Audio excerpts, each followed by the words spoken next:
we can get analysis now with Ruslan Bortnik, the director of the Ukrainian Institute of Politics, and he's joining us from the Polish capital, Warsaw.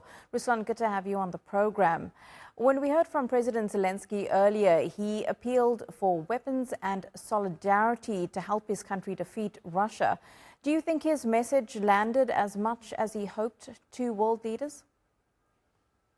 I think we need to consider this statement in General Assembly of United Nations in complex with another statements of Zelenskyy, which he made during the last 2 days, during the meeting with President of United States Donald Trump, and after it on the big press conference for mass media, and also during the meeting of Security Council of United Nations.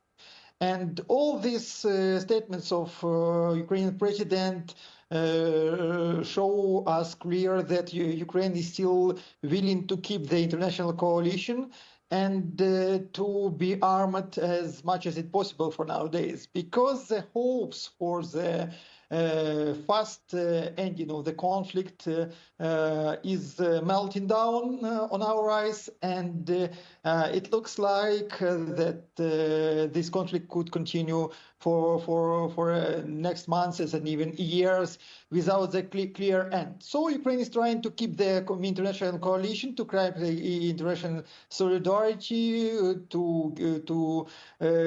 find the help for Ukraine and to keep the pressure on Russia at the moment.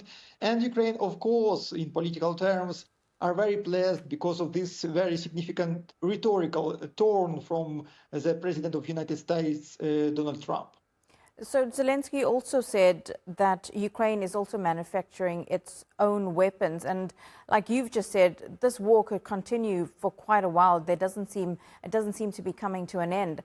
So Ukraine doing more for its own defense in terms of that manufacturing, how much of a difference is it going to make in this fight against Russia for Kyiv? Yeah, the nowadays problem for Ukraine is absence of money, absence of financing of this military-industrial production. Because for some kind of weapon, for example, sea drones or arm-handled anti-tank system, we are producing in 3 or even 5 times more than which we are consuming in this war. So we are able to export some kinds of weapon, drones, and different other weapons. And Ukraine is willing to achieve more money for financing because the Ukrainian necessity of the money is growing up significantly. And the last estimation of International Monetary Fund said that Ukraine will need for the next 3 years in 2 times more money than it was calculated before even. So because Ukraine now is going to open the export of the military production and weapon to abroad and to sell this weapon to the country which is needed in it.